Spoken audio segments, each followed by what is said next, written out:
سلام همراهان عزیز، اینک ما رسیدیم به پایان درس‌ها، یعنی روز 21 درس 21 موفقیت که نام دارد در آزمون پشتکار قبول شود. کالین کولیج عزیزان چیز زیبا میگوید که چیزی نمیتواند جای سعی و کوشش را بگیرد، استعداد نیز جای آن را نمیتواند بگیرد.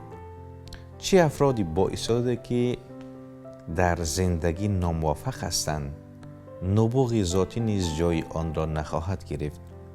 نبوغی که در آن عمل نباشد چندان ارزش نخواهد داشت. آموزش نیز جای تلاش را نخواهد گرفت، زیرا جهان پر از تحصیل کرده های بیکار است. تلاش و اراده به تنهایی وسیله پرقدرت موفقیتی بیشتر هستند. واقعا عزیزان، سعی و تلاش کیفیت آهنین شخصیت انسان است. تلاش به شخصیت انسان مانند کربن به فولاد است. همان گونه که کربن به فولاد مفهوم میبخشد، سعی و کوشش نیز به انسان. هر انسانی که بخواهد در زندگی به موفقیت‌های بزرگ دست پیدا کند، سعی و کوشش خصوصیتی کاملا ضروری و لازمی است.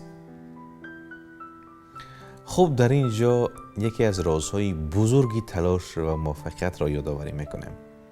خود را برای پایداری و استقامت در برابر ناهمواری ها و سرخوردگی هایی که ممکن است در مسیر جستجوی موفقیت برای شما پیش آید آماده کند. تصمیم بگیرید که پیش بروید و هرگز ترس به دل خود را ندهید. نترسید، هرچی پیش آید خوش آید. هرگاه غرق در مشکلی یا مسئله هستید، برای ایجاد سعی و کوشش و استقامت ضروری به زمان کافی نیاز ندارید تا بتوانید بر آن مشکل پیروز آید. ولی اگر از پیش برای فراز و نشیب‌های زندگی برنامه‌ریزی کرده باشید، وقتی مشکلات فرا می‌رسند از لحاظ روانی آماده مقابل با مشکلات هستید. جرأت مقابله با مشکلات و ناهمواری‌های زندگی خصوصیتی است که بیش از هر چیز دیگر موفقیت شما را تضمین خواهد کرد. رغبت شما برای این کار از هر چیز دیگر بیشتر ارزش و اهمیت دارد. در حقیقت تلاش شما اندازه واقعیت اعتقاد شما به خودتان، یعنی خودباوری و توانایی موفقیت شما می باشد. باید داشته باشید که تمام زندگی آزمون است و برای این که به موفقیت های بزرگ دست پیدا کنید باید در آزمون سعی و تلاش قبول شود و این آزمون یک امتحان سریع و سرزده است. این آزمون ممکن است در هر موقع به سراغتان بیاید و عادتاً برخلاف انتظار و بدون قاعده و قانون است. هر وقت با مشکل، شکست، بحران و ناهمواری شدید همان موقع زمان امتحان سعی و تلاش و پایداری شما است. این چیز که باید خودتان را به خودتان و اطرافیانتان نشان دهید که واقعاً تلاش شما چقدر است. زمان یکی از فیلسوفان یونان نوشته است: محیط انسان را نمی سازد، آنها فقط خودشان را به خودشان نشان می دهند. یکی از مشکلات زندگی تکرار بحران است. اگر کار و بار زندگی شما زیاد است، هر 2 یا 3 ماه یک بار بحران خواهد داشت. در بین این بحران‌های غیر قابل پرهیز، پیوستگی بر دوام و مسائل وجود دارد و هرچی هدف‌هایی که می‌خواهید با آنها دست بیابید بیشتر شوند، آرزوهای بزرگتر خواهند شد و شما قویتر به سوی ثروتمندانی خود ساخته شدن خواهد بود و مشکلاتی بیشتری خواهد داشت و بحرانهای بیشتری تجربه خواهد کرد.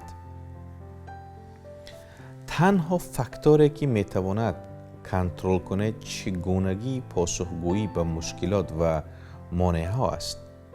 نکته مهم و خوشحال کننده این است که پاسخ شما هر چقدر مثبت‌تر و سازنده تر باشد، شما قوی‌تر و بهتر خواهد شد و قادر خواهد بود با مشکلات و بحران‌های جدیدی که ایجاد می‌شوند به خوبی مبارزه کند.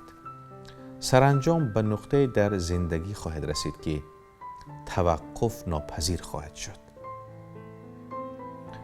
شما مانند نیروی طبیعتی غیر قابل مقاومت خواهد شد. مانند شخصی خواهد شد که هرگز آرام نمیگیرد و مشکلات را به هیچ میان گرد. برایش فرقی نمی کند که چی مانع به سری راهش قرار دارد. راهش را ادامه می دهد. حتما از زیر آن، روی آن، دور آن یا از داخل آن. شما نیز پر انرژی برای خود ادامه خواهد داد. و عزیزان، تمرین عملی میگوید که دشوارترین وضعیتی که امروز در زندگی با آن مواجه شده چیست؟ این مشکل هر چی باشد فرض کنید، این مشکل در آن موقع برای شما فرستاده شده تا به شما درسی ارزشمند بدهد که شما برای موفق‌تر شدن در آینده به آن نیاز دارید. آن درس چی میتواند باشد؟ از این لحظه به بعد موقع بروز هر مشکل یا مانع به دنبال این درس ارزشمند باشد. همواره آن را پیدا خواهد کرد و این درس به شما کمک خواهد کرد تا بتوانید ثروتمندی خود ساخته شود. عزیزان، این پایان گفتار درس 21 بود.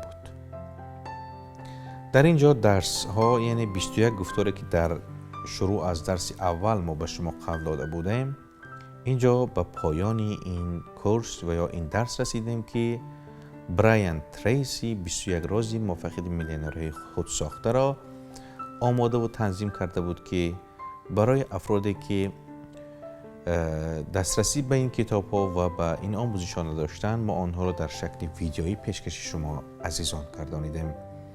باوری کامل داریم که از این 21 گفتار شما برای خود چیزی گرفته باشید و همین گونه دیگر موضوعها و دیگر بخش‌ها را ما آماده کرده پیشکش شما عزیزان می‌گردانیم. همیشه هر کجای باشید سعادتمند و کامیاب باشید. خودتان را احتیاط کنید. به امید پیروزی و موفقیت با دیگر برنامه‌های مرکزی خیرت بمانید.